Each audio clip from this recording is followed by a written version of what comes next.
everyone, my name is Amanda and I'm the Fun Size Reader, and today is the first day of the new year, so I wanted to talk about my reading goals for 2022. Now, a lot of them are probably going to be the same as 2021, honestly. Like, there are some very specific changes that I feel like I'm going to make, but every year I choose a book goal of how many books that I want to read. Honestly, the way I'm looking at the next year, it's probably going to be very, very similar to my 2021. I don't know if I'm going to be able to knock out of the park book goals. If you watched my video, my top 10 of 2021, at the very end, I talked about how much we read for the year and how a lot of people feel bad and kind of compare themselves to other readers. Don't do that. I learned a while ago not to do that, because no matter what, nobody's life is the same. Everybody has things going on. Everybody reads at different speeds. Some people read super long books. Some people read super short books. It doesn't matter. What you read is what you read, as long as we're enjoying it. That's the whole point, right? It is my personal goal to read 52 books in a year. I'm trying to read a book a week. For me, that's possibly attainable. If I could get over that, that'd be fantastic. I could try to push myself and say I want to read 60 books or 72 or whatever. But when I try to push my goals to be something that I don't think I can attain, or even have a fighting chance of attaining, I spend more time worrying about trying to accomplish the goal versus actually having fun when I read, right? So I think 52 is a good book a week, solid number for me. And if I get more than that, great. I can always up my goal later. That's definitely going to be in my Goodreads as of today. One of my other goals is to not only read new releases, which I'm very, very excited about coming up, but also to read things that are on my shelves.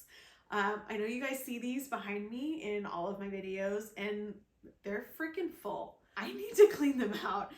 But at some point, I think it was during the pandemic when we were home, I kind of counted everything that I had to read, and I had over 200 unread books on these shelves. I need to make a dent in that. I really want to stay up to date and be reading lots of books that are coming out, because I have a lot of things that I'm looking forward to, but I also need to read what I have. So that is a big goal for me. I'm hoping to try to split it about 50-50, because at one point, I was excited to buy this book, At one point I had to have it.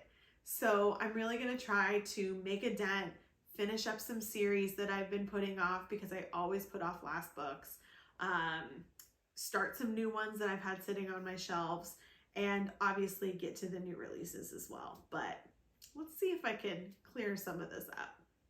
My third reading goal is to read more evenly across genres. So I noticed that I'm a big mood reader, right? So I read a lot based on how I'm feeling, what my brain can kind of handle at the time, what's popular, what's everybody's talking about, what I can't wait to read. I have a lot of genres that I like.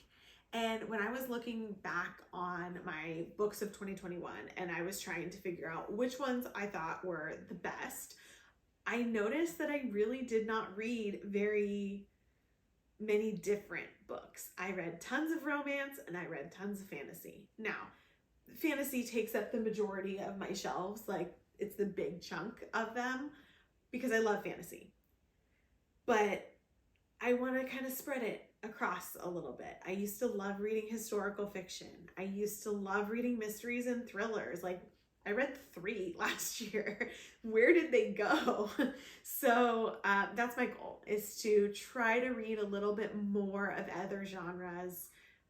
If I still read 21 romance books, it is what it is. But I'm going to really try to see if my mood can handle other things. My fourth goal that I'm going to really, really, really try to do for you guys is give star ratings.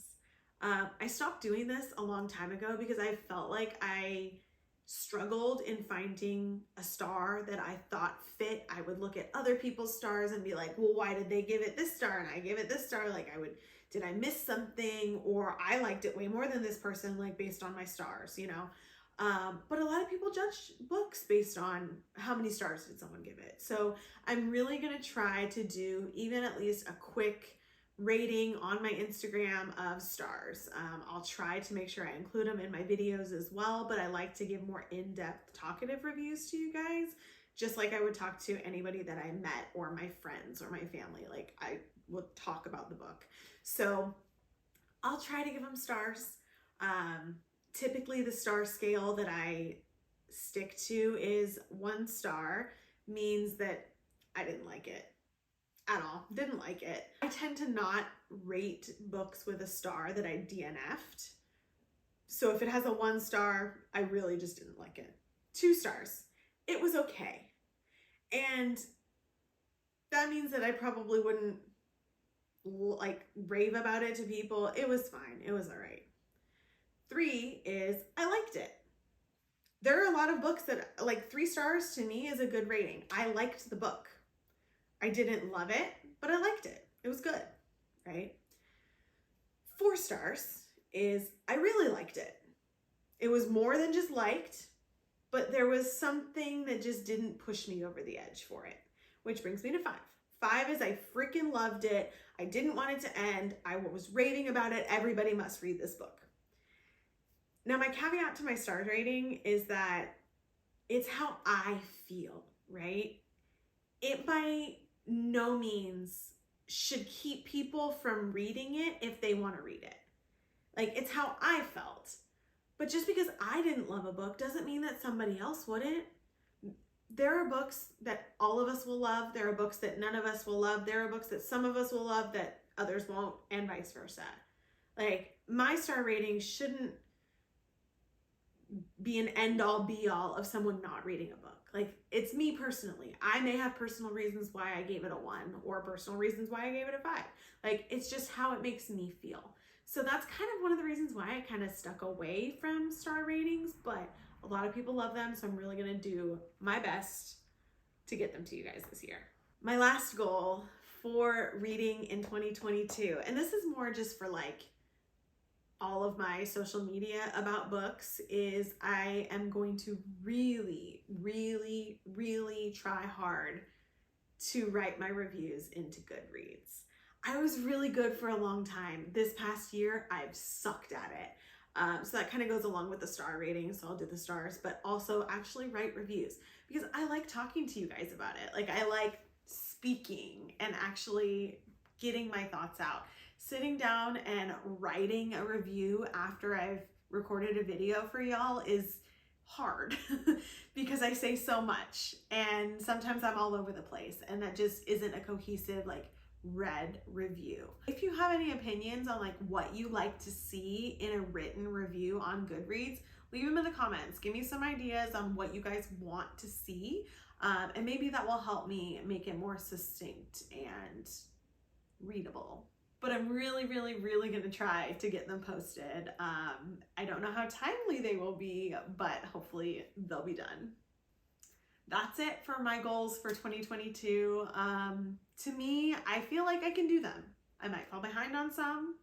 I might like super surprise myself and get really ahead in some of them, but we'll see. Goals are goals for a reason, and sometimes you don't make them and sometimes you do, and that's life, right? Let me know below what some of your reading goals are. I'm really curious to see if you guys have one similar than me, or maybe I can piggyback on some of yours if you've thought of something that I want to do too. If you want to chat more, you can find me on Instagram, Facebook, and TikTok at The Fun Size Reader. See you guys next time.